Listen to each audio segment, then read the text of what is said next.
ಓಂ ಶಾಂತಿ ಓಂ ಶಾಂತಿ ಓಂ ಶಾಂತಿ. ಬಾಪ್ದಾದ ಮಧುಬನ್ ಮುರಳಿ 19/1/2026. ಇಲ್ಲಿ ಬಾಬಾ ಏನು ಹೇಳ್ತಾ ಇದ್ದಾರೆ, ಮಧುರ ಮಕ್ಕಳೇ, ನಿಮಗೆ ನಶೆ ಇರಬೇಕು. ನಾವು ಬ್ರಾಹ್ಮಣರೇ ದೇವತೆಗಳಾಗುತ್ತೇವೆ. ನಾವು ಬ್ರಾಹ್ಮಣರಿಗೆ ತಂದೆಯ ಶ್ರೇಷ್ಠ ಮತ ಸಿಗುತ್ತಿದೆ. ಇಲ್ಲಿ ಬಾಬಾ ಏನು ಹೇಳ್ತಾ ಇದ್ದಾರೆ, ಬ್ರಾಹ್ಮಣರು ಅಂದ್ರೇನು, ಈಗ ಬ್ರಹ್ಮಜ್ಞಾನವನ್ನು ಪಡಿತಾ ಇದ್ದೀವಿ, ಅದಕ್ಕೆ ನಮಗೆ ಬ್ರಾಹ್ಮಣರು ಅಂತ ಕರೀತಾರೆ. ಮತ್ತು ಈಗ ನಾವು ತಂದೆಯ ಮಡ್ಲಲ್ಲಿರೋರೇನು, ಬ್ರಹ್ಮ ತಂದೆ ಮೂಲಕ ಶಿವಬಾಬಾ ನಮಗೆ ಜನ್ಮ ಕೊಟ್ಟರು, ಅದಕ್ಕೆ ನಾವು ಬ್ರಾಹ್ಮಣರಾಗ್ತೀವಿ. ಈಗ ನಮಗೆ ಈಗ ದೈವಿ ಗುಣಗಳನ್ನ ತುಂಬಿ ಬಾಬಾ ಏನು ಮಾಡ್ತಾ ಇದ್ದಾರೆ, ದೇವತೆಗಳು, ಮನುಷ್ಯರಿಂದ ದೇವತೆಗಳನ್ನಾಗಿ ಮಾಡ್ತಾ ಇದ್ದಾರೆ. ಪ್ರಶ್ನೆ, ಯಾರದು ಬಿಸಿ ರಕ್ತವಾಗಿದೆಯೋ ಅವರಿಗೆ ಯಾವ ಉಮಂಗ ಮತ್ತು ಯಾವ ನಶೆ ಇರಬೇಕು? ಉತ್ತರ, ಈ ಪ್ರಪಂಚ ಯಾವುದು ಹಳೆಯ ಕಬ್ಬಿಣದ ಯುಗವಾಗಿ ಬಿಟ್ಟಿದೆಯೋ ಅದನ್ನು ಹೊಸ ಸ್ವರ್ಣಿಮ ಯುಗವನ್ನಾಗಿ ಮಾಡುವ, ಹಳೆಯದರಿಂದ ಹೊಸದನ್ನಾಗಿ ಮಾಡುವ ಉಮಂಗವಿರಬೇಕು. ಕನ್ಯೆಯರದು ಬಿಸಿ ರಕ್ತವಾಗಿದೆ, ಅಂದ ಮೇಲೆ ತಮ್ಮ ಜೊತೆಗಾರರನ್ನು ಮೇಲೆತ್ತಬೇಕು. ನಶೆಯು ಸ್ಥಿರವಾಗಿರಲಿ, ಭಾಷಣ ಮಾಡುವುದರಲ್ಲಿಯೂ ಬಹಳ ಮಸ್ತಿ ಇರಬೇಕು. ಬಾಬಾ ಏನು ಹೇಳ್ತಾ ಇದ್ದಾರೆ ಅಂದರೆ, ಯುವತಿಯರಿಗೆ, ಕನ್ಯೆಯರಿಗೆ ಹೆಚ್ಚು ಶಕ್ತಿ ಇರ್ತದೆ, ಅವರು ಏನು ಬೇಕಾದರೂ ಸಾಧಿಸ್ಬೋದು. ಆದರೆ ಹಳೆ ಪ್ರಪಂಚನ ಹೊಸ ಪ್ರಪಂಚದ ಮಾಡುವ ನಶೆ ಇರಲಿ ಅಂತ ಹೇಳ್ತಾರೆ ಬಾಬಾ. ಗೀತೆ, ರಾತ್ರಿಯ ಪ್ರಯಾಣಕ್ಕನೇ ಸುಸ್ತಾಗಬೇಡ. ಓಂ ಶಾಂತಿ. ಮಕ್ಕಳು, ಈ ಗೀತೆಯ ಅರ್ಥವನ್ನಂತೂ ತಿಳಿದುಕೊಂಡಿರಿ. ಈಗ ಭಕ್ತಿ ಮಾರ್ಗದ ಘೋರ ಅಂಧಕಾರದ ರಾತ್ರಿಯಂತೂ ಮುಕ್ತಾಯವಾಗುತ್ತಿದೆ. ಮಕ್ಕಳಿಗೆ ಗೊತ್ತಿದೆ, ನಮಗೆ ಈಗ ಕಿರೀಟ ಸಿಗಲಿದೆ. ಇಲ್ಲಿ ಕುಳಿತಿದ್ದೀರಿ, ಮನುಷ್ಯರಿಂದ ದೇವತೆಗಳಾಗುವ ಗುರಿ ದೇಹವಿದೆ. ಹೇಗೆ ನೀವು ತಮ್ಮನ್ನು ಕೋಣವೆಂದು ತಿಳಿಯಿರಿ, ಆಗ ಆರೂಪವಾಗಿ ಬಿಡುತ್ತೀರಿ ಎಂದು ಸನ್ಯಾಸಿಗಳು ತಿಳಿಸುತ್ತಾರೆ. ಅದು ಭಕ್ತಿ ಮಾರ್ಗದ ದೃಷ್ಟಾಂತವಾಗಿದೆ. ಬಾಬಾ ಇಲ್ಲಿ ಏನು ಹೇಳ್ತಾ ಇದ್ದಾರೆ, ನಮ್ಮ ಸಂಕಲ್ಪದಂತೆ ನಮ್ಮ ರಚನೆ, ಬುದ್ಧಿಯ ರಚನೆ ಆಗ್ತಾ ಇರ್ತದೆ. ನಮ್ಮ ಜೀವನದ ರಚನೆಗೆ ನಮ್ಮ ಸಂಕಲ್ಪಗಳೇ ಮುಖ್ಯ ಬುನಾದಿ. ನಾವೇನು ಅನ್ಕೊಂತೀವೋ ಆ ರೂಪ ಆಗ್ತಾ ಹೋಗ್ತೈತೆ ಒಳಗೆ ಆತ್ಮ. ಕೋಣ ಅಂದರೆ ಇವಾಗ ಹುಡುಗನ್ನ ಏನಾದರೂ ಸೊಲ್ಯೂಷನ್ನು ಕೊಡ್ತಾ ಇರ್ತಾನೆ, ನಿನಗೇನು ಗೊತ್ತಾಗ್ತೈತೆ, ಸುಮ್ಮನಿರು ಕೋಣ ಬರೀ ಅವನ್ನ ನೀ ದಡ್ಡ ಸುಮ್ಮನಿರು ಅಂದ್ರೆ ಅವನು ಕೊನೆಗೆ ಏನು ಮಾಡಿಬಿಡ್ತಾನೆ, ನಾನೇನು ಹೇಳಿದ್ರು ಇವ್ರು ನನ್ನ ದಡ್ಡ ಅಂತಾರೆ ಬಿಡು ಅಂತ ಆ ವಿಚಾರ ಮಾಡೋದನ್ನೇ ಬಿಟ್ಬಿಡ್ತಾನೆ. ಅಂದರೆ ಕೋಣ ಅಂದ್ರೇನು, ಅದಕ್ಕೆ ಯಾವ ವಿಚಾರಗಳಿರಲ್ಲ. ಅದೇ ರೀತಿ ಅವನು ದಡ್ಡನೇ ಆಗಿಬಿಡ್ತಾನೆ ಅಂದು. ಅದೇ ರೀತಿ ಇಲ್ಲಿ ಆದರೆ ನಮಗೆ ಬಾಬಾ ಇಲ್ಲೇನು, ಮಕ್ಕಳೇ ನೀವೇ ದೇವತೆಗಳು, ನೀವೇ ರಾಜರು, ಈ ಥರ ನಮಗೆ ಹೇಳಿ ಒಂದು ದಿವಸ ಏನು ಮಾಡ್ತಾನೆ, ಸಿಂಹಾಸನದ ಮೇಲೆ ಕುಂದಿರಿಸ್ಬಿಡ್ತಾನೆ. ಬಾಬಾ ಏನು ಹೇಳ್ತಾ ಇದ್ದಾರೆ, ರಾಮನು ವಾನರ ಸೈನ್ಯವನ್ನು ಸಹಾಯಕ್ಕೆ ತೆಗೆದುಕೊಂಡನು. ಅಂದಾಗ ನೀವು ಇಲ್ಲಿ ಕುಳಿತಿದ್ದೀರಿ. ನಿಮಗೆ ತಿಳಿದಿದೆ, ನಾವೇ ದೇವಿ ದೇವತೆಗಳು, ಡಬಲ್ ಕಿರೀಟಧಾರಿಗಳಾಗುತ್ತೇವೆ. ಹೇಗೆ ಶಾಲೆಯಲ್ಲಿ ಓದುತ್ತಾರೆಂದರೆ, ನಾನು ಇದನ್ನು ಓದಿ ಡಾಕ್ಟರ್ ಆಗುವೆನು, ಇಂಜಿನಿಯರ್ ಆಗುವೆನೆಂದು ಹೇಳುತ್ತಾರೆ.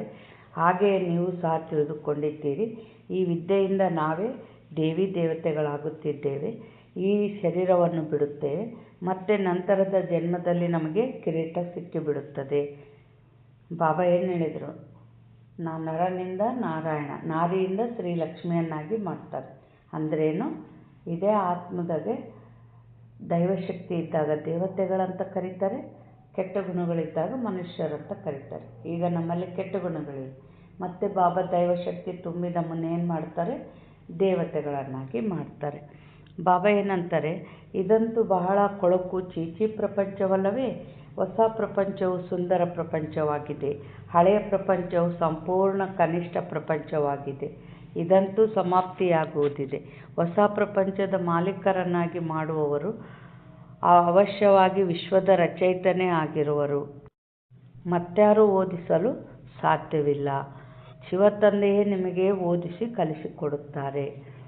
ತಂದೆ ತಿಳಿಸುತ್ತಾರೆ, ಪೂರ್ಣ ಆತ್ಮಾಭಿಮಾನಿಯಾಗಿ ಬಿಟ್ಟರೆ ಮತ್ತೇನು ಬೇಕು? ನೀವು ಬ್ರಾಹ್ಮಣರಂತೂ ಹಾಗೆಯೇ ಇದ್ದೀರಿ, ನಾವು ದೇವತೆಗಳಾಗುತ್ತಿದ್ದೇವೆ ಎಂಬುದು ನಿಮಗೆ ಗೊತ್ತಿದೆ. ಏನು ಹೇಳಿದರು ಬಾಬಾ, ಆತ್ಮಾಭಿಮಾನಿ ಆಗಿಬಿಟ್ರೆ ಆಯಿತು, ದೇವತೆಗಳಾಗ್ತೀರಿ ಅಂತಾರೆ. ಅಂದ್ರೇನು, ಆತ್ಮ ಅಂದ ತಕ್ಷಣವೇ ಅಲ್ಲಿ ದೈವಿ ಶಕ್ತಿಗಳು ಇಮರ್ಜ್ ಆಗ್ತವೆ. ಆ ದೇವತಾ ಗುಣ ಬರ್ತತೆ ಅಂತ ಹೇಳ್ತಾರೆ ಬಾಬಾ. ಈಗ ದೇವತೆಗಳು ಎಷ್ಟು ಪವಿತ್ರರಾಗಿದ್ದರು, ಇಲ್ಲಿ ಎಷ್ಟು ಪತಿತ ಮನುಷ್ಯರಿದ್ದಾರೆ. ಬಲೆ ಚೆಹರೆಯು ಮನುಷ್ಯರದಾಗಿದೆ, ಆದರೆ ಗುಣಗಳು ನೋಡಿ ಹೇಗಿವೆ. ಯಾರು ದೇವತೆಗಳ ಪೂಜಾರಿಯಾಗಿದ್ದಾರೆಯೋ ಅವರು ಸಹ ತಾವು ಸರ್ವಗುಣ ಸಂಪನ್ನರು, 16 ಕಲಾ ಸಂಪೂರ್ಣರಾಗಿದ್ದೀರಿ. ನಾವು ವಿಕಾರಿ ಪಾಪಿಗಳಾಗಿದ್ದೇವೆ ಎಂದು ದೇವತೆಗಳ ಮುಂದೆ ಮಹಿಮೆ ಮಾಡುತ್ತಾರೆ. ಬಲೆ ಅವರು ಸಹ ಮನುಷ್ಯರ ಚೆಹರೆಯೇ ಆಗಿದೆ. ಯಾರ್ದು? ದೇವತೆಗಳಿಗೆ ಕೂಡ ಇದೇ 2 ಕೈ 2 ಕಾಲು ಇದ್ದಾವೆ. ಆದರೆ ಅವರ ಬಳಿ ಹೋಗಿ ಅವರ ಮಹಿಮೆ ಮಾಡುತ್ತಾರೆ. ತಮ್ಮನ್ನು ಕೊಳಕು ವಿಕಾರಿಗಳೆಂದು ಹೇಳುತ್ತಾರೆ. ನಮ್ಮಲ್ಲಿ ಯಾವುದೇ ಗುಣವಿಲ್ಲ, ಮನುಷ್ಯರೆಂದರೆ ಮನುಷ್ಯರೇ. ನೀವೀಗ ತಿಳಿದುಕೊಳ್ಳುತ್ತೀರಿ, ನಾವಂತೂ ಈಗ ಪರಿವರ್ತನೆಯಾಗಿ ದೇವತೆಗಳಾಗುತ್ತೇವೆ. ಕೃಷ್ಣಪುರಿಯಲ್ಲಿ ಹೋಗಬೇಕೆಂದು ಕೃಷ್ಣನ ಪೂಜೆ ಮಾಡುತ್ತಾರೆ, ಆದರೆ ಯಾವಾಗ ಬರುತ್ತಾರೆಂದು ತಿಳಿದುಕೊಂಡಿಲ್ಲ. ಭಗವಂತನು ಬಂದು ಭಕ್ತಿಯ ಫಲ ಕೊಡುವರೆಂದು ಭಕ್ತಿ ಮಾಡುತ್ತಿರುತ್ತಾರೆ. ಮೊದಲಂತೂ ನಿಮಗೆ ಈ ನಿಶ್ಚಯವಿರಬೇಕು, ನಮಗೆ ಯಾರು ಓದಿಸುತ್ತಾರೆ? ಇದು ಶ್ರೀ ಶ್ರೀ ಶಿವತಂದೆಯ ಮತವಾಗಿದೆ. ಶಿವತಂದೆಯೇ ನಿಮಗೆ ಶ್ರೀಮತವನ್ನು ಕೊಡುತ್ತಿದ್ದಾರೆ. ಯಾರಿಗೆ ಇದು ಗೊತ್ತಿಲ್ಲವೋ ಅವರು ಶ್ರೇಷ್ಠರಾಗಲು ಹೇಗೆ ಸಾಧ್ಯ? ಇಷ್ಟು ಮಂದಿ ಬ್ರಾಹ್ಮಣರು ಕೂಡುತ್ತಿದ್ದಾರೆ. ಯಾರಿಗೆ ಇದು ಗೊತ್ತಿಲ್ಲವೋ ಅವರು ಶ್ರೇಷ್ಠರಾಗುವುದಿಲ್ಲ. ಶ್ರೀ ಶ್ರೀ ಶಿವತಂದೆಯ ಮತದಂತೆ ನಡೆಯುತ್ತಾರೆ. ಯಾರು ನಡೆಯುತ್ತಾರೆ, ಪರಮಾತ್ಮನ ಮತವೇ ಶ್ರೇಷ್ಠವನ್ನಾಗಿ ಮಾಡುತ್ತದೆ. ಯಾರ ಅದೃಷ್ಟದಲ್ಲಿದೆಯೋ ಅವರ ಬುದ್ಧಿಯಲ್ಲಿ ಕುಳಿತುಕೊಳ್ಳುತ್ತದೆ. ಇಲ್ಲದಿದ್ದರೆ ಏನನ್ನೂ ತಿಳಿದುಕೊಳ್ಳುವುದಿಲ್ಲ. ಯಾವಾಗ ಅರ್ಥ ಮಾಡಿಕೊಳ್ಳುವರೋ ಆಗ ಖುಷಿಯಾಗಿ ಸಹಯೋಗ ನೀಡತೊಡಗುತ್ತಾರೆ. ಕೆಲವರಂತೂ ತಿಳಿದುಕೊಂಡೇ ಇಲ್ಲ, ಇವರು ಯಾರು ಎಂಬುದು ಅವರಿಗೇನು ಗೊತ್ತಿದೆ. ಆದ್ದರಿಂದ ತಂದೆ ಯಾರೊಂದಿಗೂ ಮಿಲನ ಮಾಡುವುದೂ ಇಲ್ಲ. ಬಾಬಾ ಏನು ಹೇಳ್ತಾ ಇದ್ದಾರೆ? ಯಾರು ಅರ್ಥ ಮಾಡ್ಕೊಳ್ತಾರೋ ಅವರು ಸಹಯೋಗ ನೀಡ್ತಾರೆ ಅಂದರೆ ಇಲ್ಲಿ ಯಾರು ನಮಗೆ ತುಂಬುತ್ತಾ ಇರೋದು, ಎಂಥದ್ದನ್ನು ತುಂಬುತ್ತಾ ಇದ್ದಾರೆ, ಇದನ್ನು ಅಂಥದ್ದು ಪಡಿಬೇಕಂದ್ರೆ ನಾನು ಯಾವ ರೀತಿ ಪುರುಷಾರ್ಥ ಮಾಡಬೇಕು, ಇವೆಲ್ಲ ಯಾರ ಬುದ್ಧಿಯಲ್ಲಿ ಹೋಗ್ತವೆ? ಯಾರು ಯೋಗ ಮಾಡಿ ಬುದ್ಧಿ ಪಾವನ ಆಗ್ತದೋ, ಪಾವನ ಆದಷ್ಟು ಅವರ ಬುದ್ಧಿಯಲ್ಲಿ ಎಲ್ಲ ವಿಚಾರಗಳು ಬಂದಾಗ ಅವರು ಸೇವೆ ಮಾಡೋಕ್ಕೆ ನಿಲ್ತಾರೆ. ಬಾಬಾ ಏನಂತಾರೆ? ಆ ಮನುಷ್ಯರಂತೂ ಇನ್ನೂ ತಮ್ಮ ಮತವನ್ನೇ ಕೊಡತೊಡಗುತ್ತಾರೆ. ಶ್ರೀಮತವನ್ನು ಅರಿತುಕೊಳ್ಳದ ಕಾರಣ ಅವರಿಗೂ ಸಹ ತಮ್ಮ ಮತವನ್ನು ಕೊಡಲಾರಂಭಿಸುತ್ತಾರೆ. ತಂದೆಯು ನೀವು ಮಕ್ಕಳನ್ನು ಶ್ರೇಷ್ಠರನ್ನಾಗಿ ಮಾಡುವುದಕ್ಕಾಗಿಯೇ ಬಂದಿದ್ದಾರೆ. ಮಕ್ಕಳಿಗೆ ತಿಳಿದಿದೆ, 5000 ವರ್ಷಗಳ ಮೊದಲಿನ ತರಹ ತಂದೆಯು ಬಂದು ತಮ್ಮೊಂದಿಗೆ ಮಿಲನ ಮಾಡಿದ್ದಾರೆ. ಯಾರಿಗೆ ತಿಳಿದಿಲ್ಲವೋ ಅವರು ಹೇಗೆ ಪ್ರತ್ಯುತ್ತರ ನೀಡುವರು? ಮಕ್ಕಳಿಗೆ ವಿದ್ಯೆಯ ಬಹಳ ನಶೆ ಇರಬೇಕು. ಇದು ಬಹಳ ಶ್ರೇಷ್ಠ ವಿದ್ಯೆಯಾಗಿದೆ. ಆದರೆ ಮಾಯೆಯು ಸಹ ವಿರೋಧಿಯಾಗಿದೆ. ನಿಮಗೆ ತಿಳಿದಿದೆ, ನಾವು ಇಂಥ ವಿದ್ಯೆಯನ್ನು ಓದುತ್ತೇವೆ, ಯಾವುದರಿಂದ ನಮಗೆ ಡಬಲ್ ಕಿರೀಟವು ಸಿಗುತ್ತದೆ. ಭವಿಷ್ಯ ಜನ್ಮಾಂತರಕ್ಕಾಗಿ ಡಬಲ್ ಕಿರೀಟಧಾರಿಗಳಾಗುತ್ತೇವೆ. ಅಂದ ಮೇಲೆ ಇದಕ್ಕಾಗಿ ಪೂರ್ಣ ಪುರುಷಾರ್ಥ ಮಾಡಬೇಕಲ್ಲವೇ? ಇದಕ್ಕೆ ರಾಜಯೋಗವೆಂದು ಹೇಳಲಾಗುತ್ತದೆ.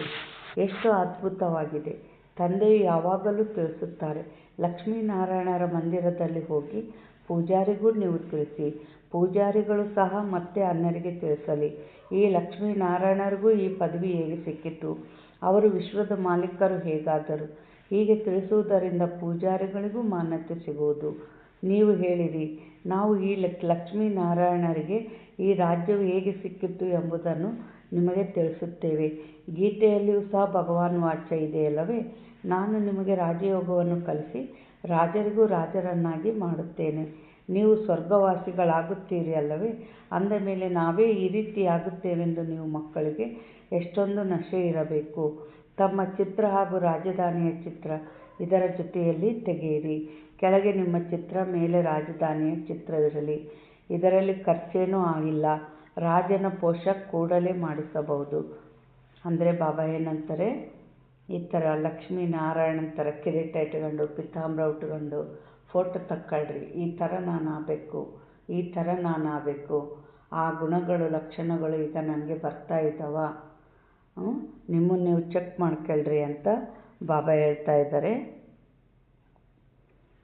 ಈಗ ಶಿವತಂದೆಯಿಂದ ರಾಜಯೋಗವನ್ನು ಕಲಿತು ನಾವೇ ದೇವತೆಗಳು ಡಬಲ್ ಕಿರೀಟಧಾರಿಗಳಾಗುತ್ತಿದ್ದೇವೆ ಎಂದು ಬರೆಯಲ್ಪಟ್ಟಿರಲಿ. ಈ ಚಿತ್ರವಿದ್ದಾಗ ಯಾರೇ ಕೇಳಿದರೂ ನಮಗೆ ಕಲಿಸುವವರು ಈ ಶಿವತಂದೆಯಾಗಿದ್ದಾರೆ ಎಂಬುದನ್ನು ನಾವು ತಿಳಿಸಿಕೊಡಬಹುದು. ಚಿತ್ರವನ್ನು ನೋಡುತ್ತಿದ್ದಂತೆಯೇ ಮಕ್ಕಳಿಗೆ ನಶೆ ಏರುವುದು. ಬಾಬಾ ಇಲ್ಲೇನು ಹೇಳ್ತಾ ಇದ್ದಾರೆ? ಬಲೆಯ ಅಂಗಡಿಯಲ್ಲಿಯೂ ಈ ಚಿತ್ರವನ್ನಿಡಿ. ಭಕ್ತಿ ಮಾರ್ಗದಲ್ಲಿ ಬ್ರಹ್ಮ ತಂದೆಯು ನಾರಾಯಣನ ಚಿತ್ರವನ್ನು ಇಟ್ಟುಕೊಳ್ಳುತ್ತಿದ್ದರು, ಜೇಬಿನಲ್ಲಿಯೂ ಇರುತ್ತಿತ್ತು. ನೀವು ಸಹ ತಮ್ಮ ಚಿತ್ರವನ್ನು ಇಟ್ಟುಕೊಳ್ಳಿ. ಈಗ ಬಾಬಾ ಏನಂತಾರೆ? ತಮ್ಮ ಚಿತ್ರವನ್ನು ಇಟ್ಟುಕೊಳ್ಳಿ, ಆಗ ನಾವೇ ದೇವಿ ದೇವತೆಗಳಾಗುತ್ತಿದ್ದೇವೆ ಎಂಬುದು ನೆನಪಿರುವುದು. ತಂದೆಯನ್ನು ನೆನಪು ಮಾಡುವ ಉಪಾಯವನ್ನು ಹುಡುಕಬೇಕು. ತಂದೆಯನ್ನು ಮರೆಯುವುದರಿಂದಲೇ ಕೆಳಗಿಳಿಯುತ್ತೇವೆ. ಬಾಬಾ ಏನು ಹೇಳಿದರು? ತಂದೆಯನ್ನು ನೆನಪು ಮಾಡುವ ಉಪಾಯ ಅಂದರೆ ಏನು ಮಾಡಿದರೆ ನಾನು ಅಖಂಡ ಯೋಗಿ ಆಗ್ತೀನಿ. ಮಾಡ್ತೀವಿ 2 ತಾಸು 4 ತಾಸು 6 ತಾಸು. ವಿಘ್ನ ಬಂದಾಗ ಮಾಯ ವಶವಾಗೋದು ಇದು ಅಲ್ಲ. ಅಖಂಡ ಆಗೋದಕ್ಕೆ ಏನು ಉಪಾಯ ಮಾಡ್ರಿ ಅಂತಾರೆ ಬಾಬಾ. ಏನು ಅಖಂಡವಾಗಿ ಯೋಗ ಮಾಡಬೇಕು. ಏಕರಸದಲ್ಲಿ ನೆನಪಿರ್ಬೇಕಂದ್ರೆ ಎಷ್ಟು ಶಕ್ತಿ ಬೇಕು? ಅಷ್ಟು ಶಕ್ತಿ ಯಾವುದರಿಂದ ಸಿಗ್ತಾ ಇರ್ತದೆ? ಶ್ರೀಮತದಿಂದ, ಸೇವೆಯಿಂದ. ವಾಕ್ ಮಾಡುವಾಗೂ ನಮ್ಗೆ ಯೋಗ ಹೆಚ್ಚಾಗ್ತೈತೆ, ಎಕ್ಸಸೈಸ್ ಮಾಡುವಾಗೂ ಯೋಗ ಹೆಚ್ಚಾಗ್ತೈತೆ. ಈ ಥರ ತೊಟ್ಲಲ್ಲಿ ತೂಗೋದ್ರಲ್ಲೂ ಹೆಚ್ಚಾಗ್ತೈತೆ. ಆಮೇಲೆ ಬರೆಯೋದು, ಆಮೇಲೆ ಸುದರ್ಶನ ಚಕ್ರ ತಿರುಗಿಸೋದ್ರಿಂದನೂ ನಮಗೆ ಯೋಗ ಹೆಚ್ಚಾಗ್ತೈತೆ. ಈ ಥರ ಅಖಂಡ ಆಗಿ ಇನ್ನೇನು ಬಾಬಾನ ಜೊತೆಗೆ ಇರಬೇಕು ಅಂದರೆ ಯುಕ್ತಿ ಮಾಡಿ ಏನು ಮಾಡಬೇಕು? ನಾವು ಪರಿಶ್ರಮ ಪಡಬೇಕು. ಬಾಬಾ ಏನು ಹೇಳ್ತಾ ಇದ್ದಾರೆ? ಈಗ ನೀವು ಸ್ವರ್ಗದಲ್ಲಿ ಹೋಗಲು ಯೋಗ್ಯರಾಗಬೇಕಾಗಿದೆ. ತಂದೆಯು ತಿಳಿಸುತ್ತಾರೆ, ವಿಕಾರದಲ್ಲಿ ಬೀಳುವವರ ಚಿತ್ರವನ್ನು ತೆಗೆದುಹಾಕಿ. ತಿಳಿಸಿ, ನೀವು ಸ್ವರ್ಗದಲ್ಲಿ ಹೋಗಲು ಯೋಗ್ಯರಲ್ಲ. ನಿಮ್ಮ ಪಾಸ್ಪೋರ್ಟ್ ಸಮಾಪ್ತಿ. ನಾವು ಕೆಳಗೆ ಬಿದ್ದೆವು. ಈಗ ನಾವು ಸ್ವರ್ಗದಲ್ಲಿ ಹೇಗೆ ಹೋಗಲು ಸಾಧ್ಯ ಎಂಬುದನ್ನು ಅವರು ಸಹ ಆಲೋಚಿಸುತ್ತಾರೆ. ಹೇಗೆ ನಾರಾಯಣನ ಉದಾಹರಣೆ ಇದೆಯಲ್ಲವೇ? ಬಾಬಾ ಏನು ಹೇಳ್ತಾ ಇದ್ದಾರೆ? ನೀನು ನಿನ್ನ ಮುಖವನ್ನು ನೋಡಿಕೊ, ನೀನು ಲಕ್ಷ್ಮಿಯನ್ನು ವರಿಸಲು ಯೋಗ್ಯನಾಗಿದ್ದೀಯಾ ಎಂದು ನಾರದನಿಗೆ ಹೇಳಿದರು. ಅದು ಮುಖವನ್ನು ನೋಡಿಕೊಂಡಾಗ ಅದು ಕೋತಿಯ ಥರ ಕಂಡುಬಂದಿತ್ತು. ನೋಡ್ರಿ, ನಾರದನ ಲಕ್ಷ್ಮಿನ ಒರೆಸೋಕ್ಕೆ ನಿನ್ನ ಮುಖ ನೋಡ್ಕ್ಯಾ ಅಂತ ಇಲ್ಲಿ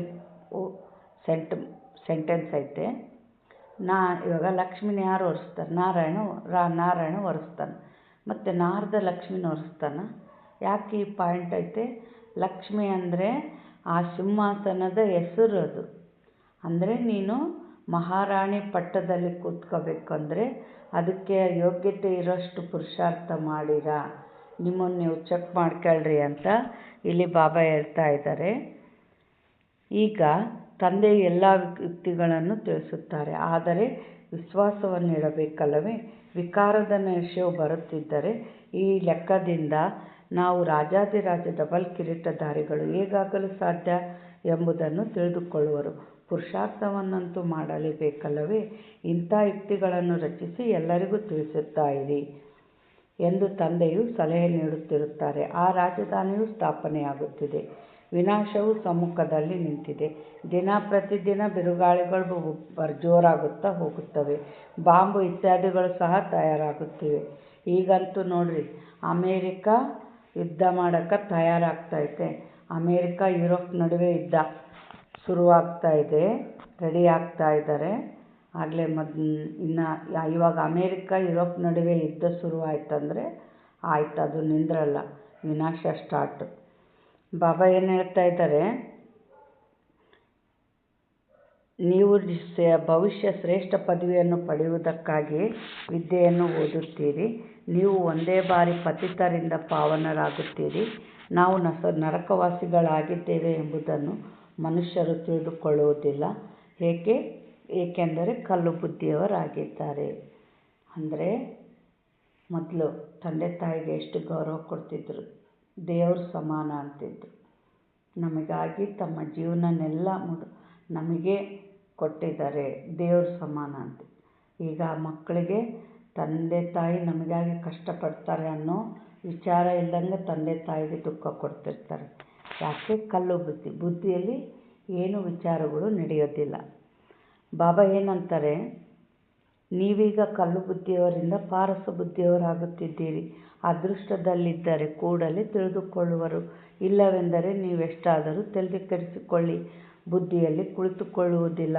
ತಂದೆಯನ್ನೇ ತಿಳಿದುಕೊಳ್ಳದಿದ್ದರೆ ಅವರು ನಾಸ್ತಿಕರಾಗಿದ್ದಾರೆ, ಅರ್ಥಾತ್ ಧನಿಕರಲ್ಲ. ಅಂದ ಮೇಲೆ ಅವರನ್ನು ಧನಿಕರನ್ನಾಗಿ ಮಾಡಬೇಕಲ್ಲವೇ? ಯಾವ ಧನ? ಆತ್ಮದ ಸಂಪತ್ತಿನ ಧನ.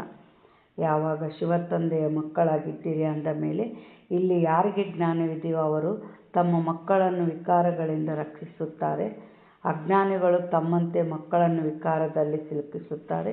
ನಿಮಗೆ ತಿಳಿದಿದೆ, ಇಲ್ಲಿ ವಿಕಾರದಿಂದ ಪಾರು ಮಾಡಲಾಗುತ್ತದೆ. ಮೊದಲಂತೂ ಕನ್ಯೆಯರನ್ನು ಪಾರು ಮಾಡಬೇಕು. ತಂದೆ ತಾಯಿಗಳು ಹೇಗೆ ಮಕ್ಕಳನ್ನು ವಿಕಾರದಲ್ಲಿ ಬೀಳಿಸುವ ಪೆಟ್ಟು ಕೊಡುತ್ತಾರೆ. ನಿಮಗೆ ತಿಳಿದಿದೆ, ಇದು ಭ್ರಷ್ಟಾಚಾರಿ ಪ್ರಪಂಚವಾಗಿದೆ. ಶ್ರೇಷ್ಠಾಚಾರಿ ಪ್ರಪಂಚವನ್ನು ಬಯಸುತ್ತಾರೆ. ಭಗವಾನ್ ವಾಚ, ನಾನು ಶ್ರೇಷ್ಠಾಚಾರಿಗಳನ್ನಾಗಿ ಮಾಡಲು ಬರುತ್ತೇನೆ. ಅಂದ ಮೇಲೆ ಈಗ ಎಲ್ಲರೂ ಭ್ರಷ್ಟಾಚಾರಿಗಳಾಗಿದ್ದಾರೆ. ನಾನು ಎಲ್ಲರ ಉದ್ಧಾರ ಮಾಡುತ್ತೇನೆ. ಭಗವಂತನೇ ಸಾಧು ಸಂತ ಮೊದಲಾದವರೆಲ್ಲರನ್ನೂ ಉದ್ಧಾರ ಮಾಡಿದ್ದರು. ಉದ್ಧಾರ ಮಾಡಲು ಬರಬೇಕಾಗಿದೆ ಎಂದು ಗೀತೆಯಲ್ಲಿಯೂ ಬರೆಯಲ್ಪಟ್ಟಿದೆ. ಒಬ್ಬ ಭಗವಂತ ತಂದೆಯೇ ಬಂದು ಎಲ್ಲರ ಉದ್ಧಾರ ಮಾಡುತ್ತಾರೆ.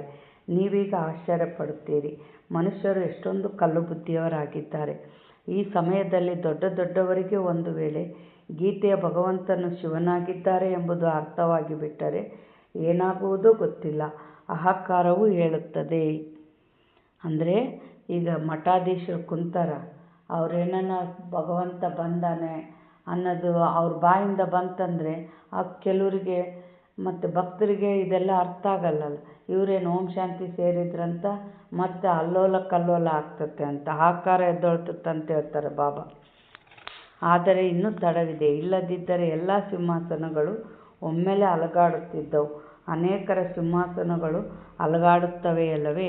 ಯುದ್ಧವು ಆರಂಭವಾದಾಗ ಅರ್ಥವಾಗುತ್ತದೆ, ಇವರ ಸಿಂಹಾಸನವು ಅಲುಗಾಡುತ್ತಿದೆ, ಈಗ ಇಳಿಯುವವರಿದ್ದಾರೆ ಎಂದು. ಒಂದು ವೇಳೆ ಈಗಲೇ ಎಲ್ಲರ ಸಿಂಹಾಸನಗಳು ಅಲುಗಾಡಿದರೆ ಬಹಳ ಏರುಪೇರಾಗಿ ಬಿಡುವುದು. ಇನ್ನು ಮುಂದೆ ನಡೆಯಲಿದೆ. ಪತಿತ ಪಾವನ ಸರ್ವರ ಸದ್ಗತಿದಾತನೇ ಹೇಳುತ್ತಾರೆ, ನಾನು ಬ್ರಹ್ಮರವರ ತನುವಿನಿಂದ ಸ್ಥಾಪನೆ ಮಾಡುತ್ತಿದ್ದೇನೆ. ಸರ್ವರ ಸದ್ಗತಿ ಅರ್ಥಾತ್ ಉದ್ಧಾರ ಮಾಡುತ್ತಿದ್ದೇನೆ. ಭಗವಾನ್ ವಾಚ, ಇದು ಪತಿತ ಪ್ರಪಂಚವಾಗಿದೆ. ನಾನು ಇವರೆಲ್ಲರ ಉದ್ಧಾರ ಮಾಡಬೇಕಾಗಿದೆ. ಈಗ ಎಲ್ಲರೂ ಪತಿತರಾಗಿದ್ದಾರೆ. ಅಂದ ಮೇಲೆ ಪತಿತರು ಅನ್ಯರನ್ನು ಹೇಗೆ ಪಾವನ ಮಾಡುವರು? ಮೊದಲು ಸ್ವಯಂ ಪಾವನರಾದಾಗ ಮತ್ತೆ ತನ್ನ ಅನುಯಾಯಿಗಳನ್ನು ಪಾವನ ಮಾಡಬಹುದು. ನಿಮಗೆ ಭಾಷಣ ಮಾಡುವುದರಲ್ಲಿ ಬಹಳ ಮಸ್ತಿ ಇರಬೇಕು. ಕನ್ಯೆಯರದು ಬಿಸಿ ರಕ್ತವಾಗಿದೆ. ನೀವು ಹಳೆಯದರಿಂದ ಹೊಸದನ್ನಾಗಿ ಮಾಡುತ್ತಿದ್ದೀರಿ. ನಿಮ್ಮ ಆತ್ಮವು ಯಾವುದು ಹಳೆಯ ಕಬ್ಬಿಣದ ಸಮಾನವಾಗಿದೋ ಅದು ಹೊಸ ಸ್ವರ್ಣಿಮದಂತೆ ಆಗುತ್ತದೆ, ತುಕ್ಕು ಬಿಡುತ್ತಾ ಹೋಗುತ್ತದೆ. ಅಂದಾಗ ಮಕ್ಕಳಿಗೆ ಬಹಳ ಉಮಂಗವಿರಬೇಕು. ನಶೆಯು ಸ್ಥಿರವಾಗಿರಬೇಕು. ತಮ್ಮ ಜೊತೆಗಾರರನ್ನೂ ಮೇಲೆತ್ತಬೇಕಾಗಿದೆ. ತಾಯಿ ಗುರು ಎಂಬ ಗಾಯನವಿದೆ. ತಾಯಿಯು ಯಾವಾಗ ಗುರುವಾಗುತ್ತಾಳೆ ಎಂಬುದನ್ನು ಸಹ ನೀವು ತಿಳಿದುಕೊಂಡಿದ್ದೀರಿ. ಜಗದಂಬೆಯೇ ಮತ್ತೆ ರಾಜರಾಜೇಶ್ವರಿಯಾಗುತ್ತಾರೆ. ಮತ್ತೆ ಅಲ್ಲಿ ಯಾವುದೇ ಗುರು ಇರುವುದಿಲ್ಲ. ಗುರುವಿನ ಗೊಂದಲ ಈಗ ನಡೆಯುತ್ತದೆ. ತಂದೆಯು ಬಂದು ಮಾತೆಯರ ಮೇಲೆ ಜ್ಞಾನಾಮೃತದ ಕಳಸವನ್ನಿಡುತ್ತಾರೆ. ಆರಂಭದಿಂದ ಇದೇ ರೀತಿಯಾಗುತ್ತದೆ. ಸೇವಾ ಕೇಂದ್ರಗಳಲ್ಲಿಯೂ ಬ್ರಹ್ಮಕುಮಾರಿಯರು ಬೇಕೆಂದು ಹೇಳುತ್ತಾರೆ. ತಾವೇ ನಡೆಸಿ, ತಮಗೆ ಧೈರ್ಯವೇ ಇಲ್ಲವೇ ಎಂದು ತಂದೆಯು ಕೇಳುತ್ತಾರೆ. ಅದಕ್ಕೆ ಇಲ್ಲ ಬಾಬಾ, ನಮಗೆ ಶಿಕ್ಷಕಿ ಸಹೋದರಿ ಬೇಕೆಂದು ಹೇಳುತ್ತಾರೆ. ಇದು ಸರಿಯಾಗಿದೆ, ಗೌರವ ಕೊಡುತ್ತಾರೆ. ಬಾಬಾ ಏನು ಹೇಳ್ತಾ ಇದ್ದಾರೆ, ಇತ್ತೀಚಿನ ಪ್ರಪಂಚದಲ್ಲಿ ಒಬ್ಬರು ಇನ್ನೊಬ್ಬರಿಗೆ ತೋರ್ಪಡಿಕೆಯ ಮಾನ್ಯತೆಯನ್ನು ನೀಡುತ್ತಾರೆ. ಇಂದು ಪ್ರಧಾನಿಯಾಗಿದ್ದರು, ನಾಳೆ ಅವರನ್ನು ಸ್ಥಾನದಿಂದ ಇಳಿಸಿಬಿಡುತ್ತಾರೆ. ಸ್ಥಿರವಾದ ಪದವಿಯು ಯಾರಿಗೂ ಸಿಗುವುದಿಲ್ಲ. ಈ ಸಮಯದಲ್ಲಿ ನೀವು ಮಕ್ಕಳಿಗೆ ಶಾಶ್ವತ ರಾಜ್ಯಭಾಗ್ಯವು ಸಿಗುತ್ತದೆ. ತಂದೆಯು ನಿಮಗೆ ಎಷ್ಟು ಪ್ರಕಾರದಿಂದ ತಿಳಿಸುತ್ತಾರೆ. ತಮ್ಮನ್ನು ಸದಾ ಹರ್ಷಿತವಾಗಿಟ್ಟುಕೊಳ್ಳಲು ಬಹಳ ಒಳ್ಳೊಳ್ಳೆಯ ಯುಕ್ತಿಯನ್ನು ತಿಳಿಸುತ್ತಾರೆ. ಶುಭ ಭಾವನೆಯನ್ನಿಡಬೇಕಲ್ಲವೇ? ಓಹೋ, ನಾವು ಈ ಲಕ್ಷ್ಮೀನಾರಾಯಣರಾಗುತ್ತೇವೆ. ಮತ್ತು ಒಂದು ವೇಳೆ ಯಾರ ಅದೃಷ್ಟದಲ್ಲಿಲ್ಲವೋ ಅವರು ಪುರುಷಾರ್ಥವನ್ನೇನು ಮಾಡುವರು? ಅಂದರೆ ಅದೃಷ್ಟದಲ್ಲಿ ಅಂದ್ರೇನು? ಆತ್ಮದಲ್ಲಿ ಅವ್ರು ಪುರುಷಾರ್ಥ ಮಾಡೋ ರೆಕಾರ್ಡ್ ಇದ್ದರೆ ಮಾಡ್ತಾರೆ. ಅವ್ರು ಪುರುಷಾರ್ಥ ಮಾಡಿರೋ ರೆಕಾರ್ಡ್ ಇಲ್ಲ ಅಂದರೆ, ಶೂಟಿಂಗ್ ಆಗಿಲ್ಲ ಅಂದರೆ ಮಾಡಲ್ಲ ಅವರು ಆತ್ಮದಲ್ಲಿ. ಬಾಬಾ ಏನು ಹೇಳ್ತಾ ಇದ್ದಾರೆ, ಈಗ ನಿಮಗೆ ಶಾಶ್ವತ ರಾಜ್ಯಭಾಗ್ಯವು ಸಿಗುತ್ತದೆ. ಪುರುಷಾರ್ಥವು ವ್ಯರ್ಥವಾಗಿ ಹೋಗುವುದಿಲ್ಲ, ಇದಂತೂ ಸಫಲವಾಗುತ್ತಾ ಹೋಗುತ್ತದೆ. ಬಾಬಾ ಏನು ಹೇಳ್ತಾ ಇದ್ದಾರೆ, ಈಗ ರಾಜಧಾನಿ ಸ್ಥಾಪನೆ ಆಗಿಯೇ ಆಗುವುದು. ಮಹಾಭಾರತದ ಯುದ್ಧದ ಮೂಲಕ ವಿನಾಶವೂ ಆಗಲೇಬೇಕಾಗಿದೆ. ಮುಂದೆ ಹೋದಂತೆ ನೀವು ಇದರಲ್ಲಿ ಒತ್ತು ಕೊಟ್ಟು ಹೇಳುತ್ತೀರಿ ಎಂದರೆ ಇವರೆಲ್ಲರೂ ಬರುತ್ತಾರೆ, ಈಗಿನ್ನೂ ತಿಳಿದುಕೊಳ್ಳುತ್ತಿಲ್ಲ. ಆದರೆ ಕೊನೆಯಲ್ಲಿ ಇವರ ಪದವಿಗಳೆಲ್ಲವೂ ಹಾರಿ ಹೋಗುವುದು. ಎಷ್ಟೊಂದು ಮಂದಿ ಗುರುಗಳಿದ್ದಾರೆ, ಗುರುವಿಗೆ ಅನುಯಾಯಿಗಳಿಲ್ಲದ ಮನುಷ್ಯರು ಯಾರೂ ಇಲ್ಲ. ಇಲ್ಲಿ ನಿಮಗೆ ಸದ್ಗತಿ ಕೊಡುವಂಥ ಒಬ್ಬ ಸದ್ಗುರು ಸಿಕ್ಕಿದ್ದಾರೆ. ಚಿತ್ರಗಳು ಬಹಳ ಚೆನ್ನಾಗಿವೆ. ಅದು ಸದ್ಗತಿ ಅರ್ಥಾತ್ ಸುಖಧಾಮ, ಇನ್ನೊಂದು ಮುಕ್ತಿಧಾಮವಾಗಿದೆ. ಬುದ್ಧಿಯು ಸಹ ಹೇಳುತ್ತದೆ, ನಾವೆಲ್ಲ ಆತ್ಮರು ನಿರ್ವಾಣಧಾಮದಲ್ಲಿ ಇರುತ್ತೇವೆ. ಅಲ್ಲಿಂದ ಮತ್ತೆ ಶಬ್ದದಲ್ಲಿ ಬರುತ್ತೇವೆ. ನಾವು ಅಲ್ಲಿನ ನಿವಾಸಿಗಳಾಗಿದ್ದೇವೆ. ಆತ್ಮಗಳ ಮನೆ ಅದು ಪರಂಧಾಮ. ಅಲ್ಲಿ ಆತ್ಮಿಕ ತಂದೆ ಬಾಬನ ಜೊತೆಗೆ ಇರ್ತೀವಿ ಪರಂಧಾಮದಲ್ಲಿ. ಬಾಬಾ ಏನು ಹೇಳ್ತಾ ಇದ್ದಾರೆ, ಅದು ಸದ್ಗತಿ ಅರ್ಥಾತ್ ಸುಖಧಾಮ, ಇನ್ನೊಂದು ಮುಕ್ತಿಧಾಮವಾಗಿದೆ. ಬುದ್ಧಿಯು ಸಹ ಹೇಳುತ್ತದೆ, ನಾವೆಲ್ಲರೂ ಆತ್ಮರು ನಿರ್ವಾಣಧಾಮದಲ್ಲಿ ಇರುತ್ತೇವೆ. ಅಲ್ಲಿಂದ ಮತ್ತೆ ಶಬ್ದದಲ್ಲಿ ಬರುತ್ತೇವೆ. ನಾವು ಅಲ್ಲಿನ ನಿವಾಸಿಗಳಾಗಿದ್ದೇವೆ.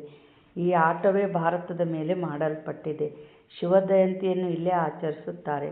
ತಂದೆಯು ತಿಳಿಸುತ್ತಾರೆ, ನಾನು ಬಂದಿದ್ದೇನೆ, ಕಲ್ಪದ ನಂತರ ಪುನಃ ಬರುತ್ತೇನೆ. ಪ್ರತಿ 5000 ವರ್ಷಗಳ ನಂತರ ತಂದೆಯು ಬರುತ್ತಿದ್ದಂತೆಯೇ ಈ ಭೂಮಿಯು ಸ್ವರ್ಗವಾಗಿ ಬಿಡುತ್ತದೆ. ಕ್ರಿಸ್ತನಿಗಿಂತ ಇಷ್ಟು ವರ್ಷಗಳ ಮೊದಲು ಸ್ವರ್ಗವಿತ್ತು ಎಂಬುದನ್ನು ಹೇಳುತ್ತಾರೆ. ಈಗ ಇಲ್ಲ. ಮತ್ತೆ ಬರುವುದು ಅಂದ ಮೇಲೆ ಅವಶ್ಯವಾಗಿ ನರಕವಾಸಿಗಳ ವಿನಾಶ, ಸ್ವರ್ಗವಾಸಿಗಳ ಸ್ಥಾಪನೆಯಾಗುತ್ತದೆ. ನೀವು ಸ್ವರ್ಗವಾಸಿಗಳಾಗುತ್ತಿದ್ದೀರಿ. ನರಕವಾಸಿಗಳೆಲ್ಲರೂ ವಿನಾಶವಾಗಿ ಬಿಡುತ್ತಾರೆ. ಅವರಂತೂ ಇನ್ನೂ ಲಕ್ಷಾಂತರ ವರ್ಷಗಳಿದೆ. ಮಕ್ಕಳು ದೊಡ್ಡವರಾದರೆ ವಿವಾಹ ಮಾಡಿಸೋಣ ಎಂದು ತಿಳಿಯುತ್ತಾರೆ. ಆದರೆ ನೀವು ಈ ರೀತಿ ಹೇಳುವುದಿಲ್ಲ. ಒಂದು ವೇಳೆ ಮಕ್ಕಳು ಸಲಹೆಯಂತೆ ನಡೆಯಲಿಲ್ಲವೆಂದರೆ ಶ್ರೀಮತ ತೆಗೆದುಕೊಳ್ಳಬೇಕು. ಸ್ವರ್ಗವಾಸಿಯಾಗುತ್ತಿಲ್ಲ ಅಂದಾಗ ಏನು ಮಾಡಬೇಕು ಎಂದು ಆಗ ತಂದೆಯು ತಿಳಿಸುತ್ತಾರೆ. ಒಂದು ವೇಳೆ ಆಜ್ಞಾಕಾರಿಗಳಲ್ಲವೆಂದರೆ ಹೋಗಲಿ, ಬಿಟ್ಟು ಬಿಡಿ. ಆದರೆ ಇದರಲ್ಲಿ ಬಹಳ ಪಕ್ಕ ನಷ್ಟ ಮೋಹ ಸ್ಥಿತಿ ಇರಬೇಕು. ಒಳ್ಳೆಯದು. ಮಧುರಾತಿ ಮಧುರ ಆಗಲಿ ಹೋಗಿ ಮರಳಿ ಸಿಕ್ಕಿರುವ ಮಕ್ಕಳ ಪ್ರತಿ ಮಾತ್ಪಿತಾ ಬಾಪ್ದಾದರವರ ನೆನಪು, ಪ್ರೀತಿ ಹಾಗೂ ಸುಪ್ರಭಾತ. ಆತ್ಮಿಕ ತಂದೆಯಿಂದ ಆತ್ಮಿಕ ಮಕ್ಕಳಿಗೆ ನಮಸ್ತೆ. ಆತ್ಮಿಕ ಮಕ್ಕಳಿಂದ ಆತ್ಮಿಕ ತಂದೆ ತಾಯಿಗೆ ನೆನಪು, ಪ್ರೀತಿ ಹಾಗೂ ಸುಪ್ರಭಾತ. ನಮಸ್ತೆ ನಮಸ್ತೆ ನಮಸ್ತೆ. ಧಾರಣೆಗಾಗಿ ಮುಖ್ಯ ಸಾರ. ಶ್ರೀ ಶ್ರೀ ಶಿವ ತಂದೆಯ ಶ್ರೇಷ್ಠ ಮತದಂತೆ ನಡೆದು ಸ್ವಯಂವನ್ನು ಶ್ರೇಷ್ಠ ಮಾಡಿಕೊಳ್ಳಬೇಕಾಗಿದೆ. ಶ್ರೀಮತದಲ್ಲಿ ಮನಮತವನ್ನು ಬೆರಕೆ ಮಾಡಬಾರದು. ಈಶ್ವರೀಯ ವಿದ್ಯೆಯ ನಶೆಯಲ್ಲಿ ಇರಬೇಕಾಗಿದೆ. ಬಾಬಾ ಏನು ಹೇಳ್ತಾ ಇದ್ದಾರೆ, ಶ್ರೀಮತದಲ್ಲಿ ಮನಮತ ಬೆರಕೆ ಮಾಡಬೇಡ್ರಿ ಅಂದ್ರೇನು? ಈಗ ಶ್ರೀಮತ ಇರೋದೇನು? ಸಂಘಟನೆಯಲ್ಲಿ ಮುಳ್ಳಿಕ್ಕೇಳೋದು. ಸಂಘಟನೆ ಯಾಕೆ ಸಂಘಟನೆಯಲ್ಲಿ ಬರಬೇಕು? ಅಲ್ಲಿ ಎಲ್ಲರೂ ಕಲಿತು ತಪಸ್ಸು ಮಾಡ್ತಿರ್ತಾರೆ. ಅವರ ತಪಸ್ಸಿನ ಅಲ್ಲಿ ಎಲ್ಲರ ಸಂಕಲ್ಪ ತಂದೆಗೆ ಮುಟ್ಟಿದಾಗ ಅಲ್ಲಿ ತಂದೆ ಹಾಜರಾಗ್ತಾರೆ. ಅಲ್ಲಿ ಜ್ಞಾನದಂತೆ ನಡೆಯೋಕ್ಕೆ ಶಕ್ತಿ ತುಂಬ್ತಾರೆ. ಅವರಿಗೆ ಜ್ಞಾನದ ಧಾರಣೆ ಮಾಡಿಸ್ತಾರೆ. ಇದೆಲ್ಲ ಆಗ್ತಾ ಇರ್ತತೆ. ಈ ಥರ ಸಂಘಟನೆಯಲ್ಲಿ ಬರೋದ್ರಿಂದ ಏನಾಗ್ತತೆ, ಪುರುಷಾರ್ಥ ಏರುವ ಕಲೆಯಲ್ಲಿ ಬರ್ತದೆ. ಈಗ ಒಂದು ಕೋರ್ಸ್ ಕೇಳಿದರೂ ಬರ್ತೀರಿ ಅಂತ ಹೇಳ್ಯಾರ ಬಾಬಾ. ಏನು ದಾಸಿ ಆದರೆ ಎದಕ್ಕೆ ಬರ್ತದೆ? ಅದಕ್ಕೆ ಈಗ ಏನು ಪಡಿಬೇಕು, ಹೇಗೆ ಪುರುಷಾರ್ಥ ಮಾಡಬೇಕು, ಇದೆಲ್ಲ ಬುದ್ಧಿಯಲ್ಲಿ ಇಟ್ಕೊಂಡು ಮಾಡಬೇಕು. ಆದರೆ ಕೆಲವ್ರು ಏನು ಮಾಡ್ತಾರೆ, ಮನೆಗೆ ಮುರಳಿ ಸಿಗ್ತತೆ, ನಾವು ಮನೆಗೆ ಧ್ಯಾನ ಮಾಡ್ತೀವಿ, ಮನೆಗೆ ಪುರುಷಾರ್ಥ ಮಾಡ್ತೀವಿ, ಮತ.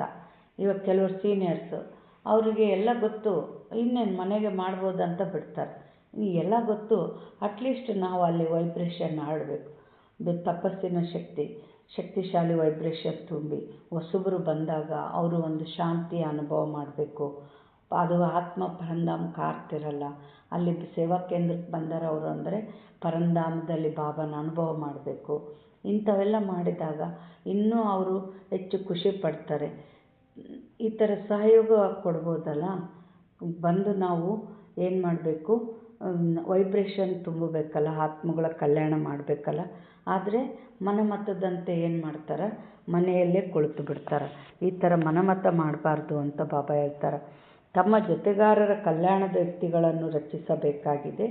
ಎಲ್ಲರ ಪ್ರತಿ ಶುಭ ಭಾವನೆಯನ್ನಿಡುತ್ತಾ ಒಬ್ಬರು ಇನ್ನೊಬ್ಬರಿಗೆ ಸತ್ಯವಾದ ಗೌರವವನ್ನು ಕೊಡಬೇಕಾಗಿದೆ, ತೋರ್ಪಡಿಕೆಯ ಗೌರವವನ್ನು ಅಲ್ಲ. ಎಲ್ಲರ ಪ್ರತಿ ಶುಭ ಭಾವನೆ ಇಡ್ರಿ ಅಂತ ಹೇಳ್ತಾರೆ ಬಾಬಾ. ಅಂದರೆ ಎಲ್ಲರೂ ಬಾಬನ ಮಕ್ಕಳಾಗಲಿ. ಬರ್ತಾರೆ, ಒಂದಿನ ಬರ್ತಾರೆ. ಸುಮ್ಮನೆ ನಾವು ಸಂಕಲ್ಪ ಮಾಡ್ತಾ ಹೋಗ್ಬೇಕು, ಇವ್ರು ಬಾಬನ ಮಕ್ಕಳಾಗಲಿ ಅಂತ. ಆಮೇಲೆ ಇದು ಬಾಬನ ಮಕ್ಕಳು ಆದವರಲ್ಲೇ ಕೆಲವರು ಶಕ್ತಿ ಇರಲ್ಲ.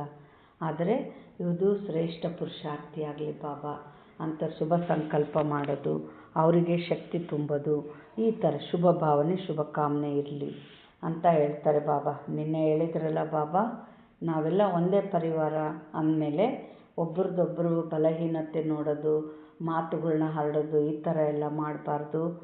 ಬೇರೆಯವ್ರ ತಪ್ಪನ್ನು ನಿಮ್ಮ ತಪ್ಪು ಅಂತಲೇ ತಿಳ್ಕೊಳ್ರಿ ಅಂತ ಹೇಳಿದ್ರಲ್ಲ. ವರದಾನ: ನಿರಂತರ ತಂದೆಯ ಜೊತೆಯ ಅನುಭೂತಿಯ ಮೂಲಕ ಪ್ರತಿ ಸೆಕೆಂಡ್ ಪ್ರತಿ ಸಂಕಲ್ಪದಲ್ಲಿ ಸಹಯೋಗಿ ಆಗುವಂಥ ಸಹಜ ಯೋಗಿ ಭವ. ವರದಾನದ ಸಾರ: ಹೇಗೆ ಶರೀರ ಮತ್ತು ಆತ್ಮದ ಪಾತ್ರವು ಎಲ್ಲಿವರೆಗಿರುತ್ತದೆಯೋ ಅಲ್ಲಿಯವರೆಗೆ ಬೇರ್ಪಡಲು ಆಗುವುದಿಲ್ಲ, ಅದೇ ರೀತಿ ತಂದೆಯ ನೆನಪು ಬುದ್ಧಿಯಿಂದ ಬೇರ್ಪಡಬಾರದು. ಸದಾ ತಂದೆಯ ಜೊತೆ ಇರಿ, ಮತ್ಯಾವುದೇ ಸ್ಮೃತಿಯು ತನ್ನ ಕಡೆ ಸೆಳೆಯಬಾರದು. ಇಂಥವರಿಗೆ ಸಹಜ ಮತ್ತು ಸ್ವತಃ ಯೋಗಿಗಳೆಂದು ಹೇಳಲಾಗುತ್ತದೆ. ಇಂಥ ಯೋಗಿಯು ಪ್ರತಿ ಸೆಕೆಂಡ್ ಪ್ರತಿ ಸಂಕಲ್ಪ ಪ್ರತಿ ವಚನ ಪ್ರತಿ ಕರ್ಮದಲ್ಲಿಯೂ ಸಹಯೋಗಿಯಾಗಿರುತ್ತಾನೆ. ಸಹಯೋಗಿ ಎಂದರೆ ಯಾರ ಒಂದು ಸಂಕಲ್ಪವೂ ಸಹ ಸಹಯೋಗವಿರದೇ ಇರುವುದಿಲ್ಲ. ಇಂಥ ಯೋಗಿ ಮತ್ತು ಸಹಯೋಗಿಗಳು ಶಕ್ತಿಶಾಲಿಯಾಗಿ ಬಿಡುತ್ತಾರೆ.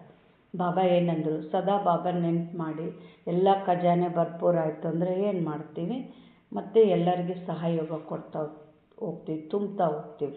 ಶಾಂತಿ, ಶಕ್ತಿ, ಜ್ಞಾನ ಎಲ್ಲದು ಶುಭ ಭಾವನೆ, ಆಶೀರ್ವಾದಗಳು. ಅದು ಅಲ್ಲಿ ಏನಾಗ್ತದೆ, ಯೋಗ ಅಂದರೆ ಬಾಬಾನ ನೆನಪೇ ಮಾಡಬೇಕಂತಲ್ಲ, ಮನಸ ಸೇವೆ ಮಾಡಿದ್ರೆ ಅಲ್ಲಿ ಎಲ್ಲ ಸಬ್ಜೆಕ್ಟಿಗೆ ಮಾರ್ಕ್ ಬರ್ತಾವಂತ ಹೇಳ್ಯಾರ ಬಾಬಾ. ಜ್ಞಾನ, ಯೋಗ, ಧಾರಣೆ, ಸೇವೆ, ಆತ್ಮಾಭಿಮಾನಿ, ದೇಹಿ ಅಭಿಮಾನಿ ಎಲ್ಲ ಸಬ್ಜೆಕ್ಟಿಗೆ ಮಾರ್ಕ್ ಬರ್ತಾವಂತ ಹೇಳ್ಯಾರ. ಅಂದರೆ ನಾವು ಮನಸ ಸೇವೆ ಮಾಡಿದಾಗ ಏನಾಯಿತು, ಸೇವೆನೂ ಆಯಿತು, ಯೋಗನೂ ಆಯಿತು.